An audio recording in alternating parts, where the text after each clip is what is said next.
కంటికి smart care మీ లుక్కి perfect pair mister opticals your style ఆ విజన్. ఇప్పుడు మరి వర్మ గారు బాంబే వెళ్ళిపోయారు, మళ్ళీ వస్తారు, కానీ ఈ లోపల ఫోన్లో మాట్లాడుతుంటారా మీతో?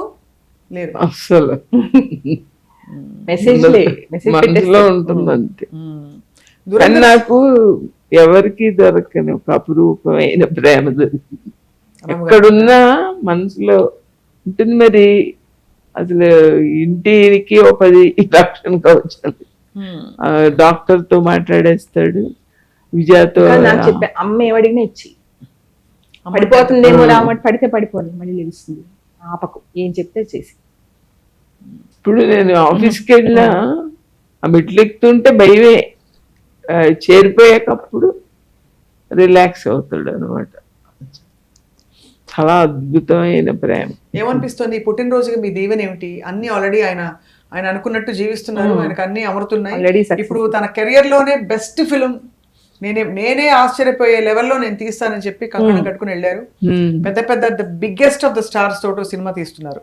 అఫ్ కోర్స్ ఆయన కథే ఆయనకి బిగ్గెస్ట్ అవుతుంది. బట్ అయినా కూడా దానికి ఇంకా జోడు స్టార్స్ కూడా చేరారంటే ఆ క్యారెక్టర్స్ బాగా పండుతాయని, యాక్టర్స్ స్టార్స్ కంటే కూడా. సో మీరు ఏం దీవిస్తున్నారు, ఏం కోరుకుంటున్నారు ఈసారి పుట్టినరోజుకి? రావు ఒక యోగి, ఒక సైంటిస్ట్. సైంటిస్ట్ ఏం చేస్తాడు, ప్రయోగాలు చేసుకుంటూ వెళ్ళిపోతుంటాడు, ఆగడు అక్కడ, అది ఫెయిల్ అయింది. ఆయన అలా వెళ్ళిపోతూనే ఉంటాడు, కానీ నిజంగానే యోగిలాగే ఉంటాడు. అసలు ఎప్పుడు బాధపడడం అనేది నేను చూడలేదు. మనకి నాకే దొరకలేదు. అంటే ఇంట్లో వాళ్ళకైనా దొరికేస్తారు కదా, ఏదైనా ఒక సంఘటన జరిగితే ఇంట్లో వాళ్ళకైనా దొరుకుతారు కదా. ఎంతో మహానుభావులనే చూశాను నేను, వాళ్ళు బేలగా అయిపోతారు, ఇంకా అసలు ధైర్యంగా అయిపోతారు. నేను ఎవరికి తెలియదు ఒకటి చెప్తాను, తెలియదు కదా. రోజు రాత్రి పంజగుట్ట ఇల్లు ఐడియా ఉంది కదా, నేను సుమన్ రాము ముగ్గురం రాము ఒక రూమ్ లో, నేను సుమన్ ఒక రూమ్ లో, కింద 2 మీ అబ్బాయి అందరికి తెలుసు. అందరం పడుకుంటే రాత్రి 1 o'clock అప్పుడే రాము ప్రేమ కథ షూటింగ్ అవుతుంది. తను కూడా వచ్చి పడుకున్నాడు ఫుల్. అసలు రాము ఏంటంటే లాస్ట్ సెకండ్ వరకు మెలకుగా ఉంటాడు, ఇంకా మరీ భరించలేనంత నిద్ర వచ్చినప్పుడే పడుకుంటాడు. ఇల్లంతా పడుకుంటే ఇంకేం తెలియదు, లాక్ చేసేసుకుని పడుకున్నాడు లోపల. పడుకుంటే 1:32కి పెద్దగా ఎవరు తలుపులు కొట్టేస్తున్నారు, విరగొట్టేసేటట్టు. తలుపులు తీయండి, మేము పోలీసులు అని అరుస్తున్నారు. నెమ్మది కట్టెని తీసి చూస్తే వాళ్ళు ముసుగుల్లో ఉన్నారు దొంగలు. అయ్యి బాబాయ్, వీళ్ళేంటి పోలీసులు అంటే తలుపు తీసేస్తానని ఇలా అరుస్తున్నారు అనుకున్నాను. ఇప్పుడు ఏం చేయాలి నాకు అర్థం. అప్పట్లో సెల్ ఫోన్స్ కూడా లేవు ఇది జరిగినప్పుడు. అవును కదా. సుమన్ లేపాను. సుమన్ అన్నాడు, మరి ఇప్పుడు ఏం చేయలేమమ్మా, పడుకో, ముసు పెట్టేసి పడుకో, వాళ్ళే తలుపులు కొట్టేసి వెళ్ళిపోతారులే, మరీ తలుపులు బద్దలు కొట్టేంత పని చేయరు అంటే వాళ్ళు వెంటనే తలుపులు బద్దలు కొట్టేస్తామని అరుస్తున్నారు. తలుపు తీయండి లేకపోతే మేమే బద్దలు కొడతాం.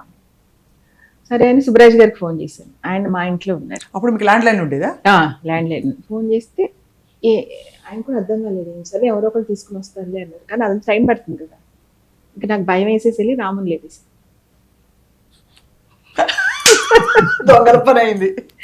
లేపేస్తే వచ్చి కూర్చున్నాడు. అచ్చ సినిమాలో డైరెక్షన్ షార్ట్ పెట్టే ముందు కూర్చున్నాడు అక్కడ హాల్లో. ఓ అవునా, దొంగలా, okay.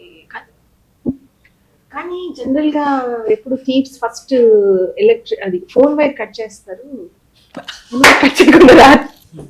I don't think so అన్నాడు. కాదురా, మళ్ళీ తలుపులు బదులు కొట్టేస్తావు అని అరుస్తున్నారు అక్కడ అంటే. ఓకే, సంజయ్కి ఫోన్ చేశాడు. సంజయ్ నా ఫ్రెండ్ అనమాట.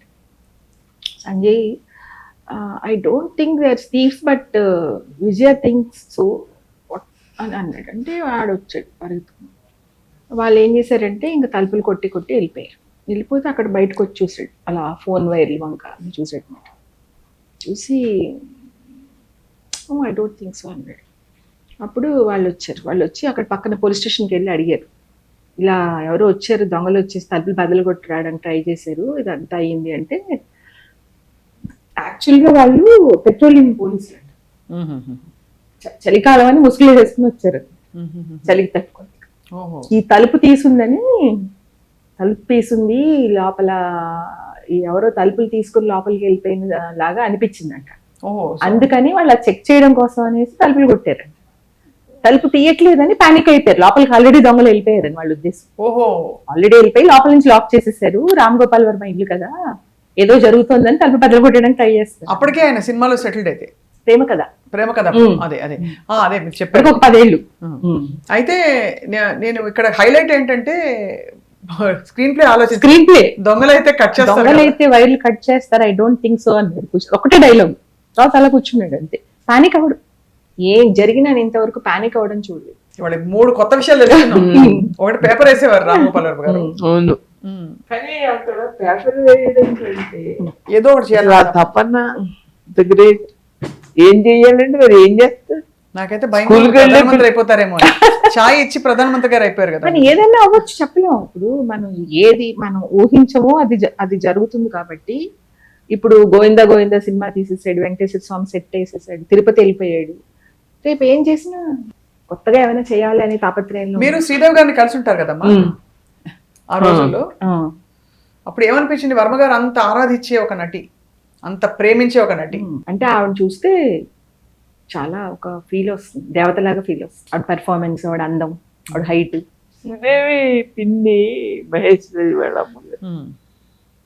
బాగా క్లోజ్ గా ఉండదు. అది బాగా ఇంట్లో కూడా షూటింగ్ లేని అలా మీరు అంటే. కానీ గొప్ప విషయం ఏంటంటే ఇంత గొప్ప దర్శకుడికి మీరు తల్లిగారుగా, చెల్లిగారుగా ఉండి, తల్లి చెల్లి ఎంత అసలు నిగర్వంగా, ఎంత సాదాసీదాగా మీ ప్రేమక అసలు నిజంగా అందుకే వర్మ గారు దూరం ఉంటారనిపిస్తుంది. ఎవరైనా మీ ప్రేమకి లోబడి ఇప్పుడు ఇందాక ఎమోషనల్ అవుతానేమో అనే భయంతో దూరం పెట్టేస్తారు. ఖచ్చితంగా తనకి అది ఉంటుంది. నాకు అసలు ఎప్పుడు ఏం జరిగిన స్వప్న ఇంట్లో నేను రాముకి ఎక్కువ భయపడతాను, అని తట్టుకోలేడేమో. మేమందరం ధైర్యంగా ఉంటాం, అసలు ఎక్కువ తట్టుకోలేని తను. తలనొప్పి వచ్చినా మా ఇంట్లో ఇప్పుడు లాస్ట్ టైం మనం చేసాం కదమ్మా మురళి. అవును, మురళి చనిపోతే నన్ను పలకరించడానికి 15 days తర్వాత వచ్చి కలిసాడు. భయం అమ్మాయిలా ఉంది. తను ఎక్కువ అప్సెట్ అయిపోయి మమ్మల్ని కలవలేదు. అంత ఎమోషనల్. మురళీమోయ చాలా క్లోజ్, అంత సున్నితం. తెలుసు కదా, మురళీమోయ చాలా క్లోజ్, చాలా ప్రేమ. ఆయన కూడా చాలా ప్రేమ, చాలా ప్రేమ. You're like a daughter to me ఎప్పుడు అనేవాడు. తర్వాత మరి స్టార్టింగ్ ఫిలాసఫీ స్టార్ట్ అయింది కూడా మురళీమోయ దగ్గర నుంచి. ఎందుకంటే బుక్స్ అలవాటు చేసింది మురళీమోయ. మా నాన్నగారు కూడా చదివేవారు అలాగా. నాన్నగారు మురళీమోయ. నేను ఎద్దనపూడి సులోచనారాణి నవల్స్ ఎప్పుడే చదివామమ్మా. కొద్ది కొద్దిగా అవి చదివి నేను ఏదో గాలిలో తెలిపోతుండేదాన్ని. రాము 10 years బాయ్, నేను 20 years ఎద్దనపూడి సులోచనారాణి చదివి ఆ కార్లు అవి అక్కడ. తనేమో రంగనాయకమ్మ గారి పుస్తకాలు చదివి. అంటే ఎంత మెచ్యూరిటీ ఉండాలి రంగనాయకమ్మ గారి బుక్స్ కి. నగ్న సత్యాలు కదమ్మా. ఈ అంటే మామూలు కాబట్టి అదే అది రాముకి. స్వప్న మేము ఒకటే బస్సులో వెళ్ళేవాళ్ళం స్కూల్ కి, నేను రాము కోటి బస్. ఇక్కడ మా ఇంటి పంజగుట్ట నుంచి సికింద్రాబాద్ స్కూల్స్ 2 పక్క పక్కనే. ఏ స్కూలు? రాము సెయింట్ మేరీస్, నేనేమో కీస్ హై స్కూల్ స్టేషన్ దగ్గర, సికింద్రాబాద్ స్టేషన్ దగ్గర. లేకపోతే మాట్లాడేవాడు కాదు, అసలు అలా సైలెంట్ అలా ఆలోచిస్తూ ఉంటాడు. మా ఫ్రెండ్స్ అనేవారు, మీ అన్నయ్య కళ్ళు చూడు ఎంత పెద్దగా ఉన్నాయో, మేము కత్తిరించి పట్టుకెళ్ళిపోతాం.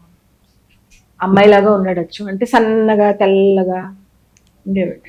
రంగు పెద్ద సన్న కళ్ళు, పెద్ద పెద్ద కళ్ళు, హిప్పీ క్రాఫ్ అనమాట. అందుకని అమ్మాయిలా ఉంటాడు, కళ్ళు మేము పట్టుకెళ్ళిపోతాం అని నేర్పించేవారు. ఫన్ ఏం చిన్నప్పుడు లేదు, సీరియస్ అలా ఏదో ఆలోచిస్తూ ఉండేవాడు. ఈ 10th ఇంటర్ వచ్చాక అప్పుడు కొంచెం వాళ్ళతో వెళ్తూ తిరగడాలు, ఈ గ్యాంగ్స్టర్స్ చేసి అవన్నీ అప్పుడు. మాటలే ఎక్కువ. ఇప్పుడు నేను రౌడీలతో తిరిగేవాడిని, లేకపోతే వాళ్ళతో తిరిగేవాడిని, ఈ వెపన్స్ పట్టుకుంటే అవన్నీ మాటలే ఎక్కువ. యాక్చువల్ గా యాక్షన్ సీన్స్ ఏం లేవు, మాటలతోనే అవతల వాళ్ళని కంట్రోల్ పెట్టేశారు. నాకు రాము ధైర్యం చూస్తే అవతల వాళ్ళకి అమ్మ వీడు ఇంత ధైర్యంగా ఉన్నాడంటే వెనకాల ఎవరు ఉండుంటారు అనిపిస్తుంది కదా. అవునవును, సేమ్ ఆ రోజు మా ఇంట్లో సీన్ లాగా. అదే అదే ఎవరు ఎప్పుడు అటాక్ చేసింది ఏం లేదు, మాటల వరకే. అదే గ్యాంగ్స్టర్ స్టోరీస్ కూడా చెప్పారు. ఎప్పుడైనా అంతే. ఈ వంగవీటి ప్రీ రిలీజ్ ఈవెంట్ కి 40,000 మంది ఉన్నారు. రాము ఒకటే స్టేజ్ మీద అరిస్తే అడ్డంగా నరికేస్తాను అంటే అవతల వాళ్ళు ఎలా రియాక్ట్ అవుతారు అని భయం. ఎప్పుడు కదలలేదు అసలు, వాళ్ళు కూడా కదలలేదు. అవతల వాళ్ళు అంచనా వేయగలరు బాగా, వాళ్ళు ఎలా రియాక్ట్ అవుతారు. అయితే అలా మాట్లాడరు కదా. పైగా ఫస్ట్ రోలో మేమే ఉన్నాం, ఫ్యామిలీ ఉన్నాం. అంతే కదా. రియాక్ట్ అయితే ఫస్ట్ మేమే అక్కడ అటాక్ అవ్వబడేది. ఇప్పుడు విజయవాడ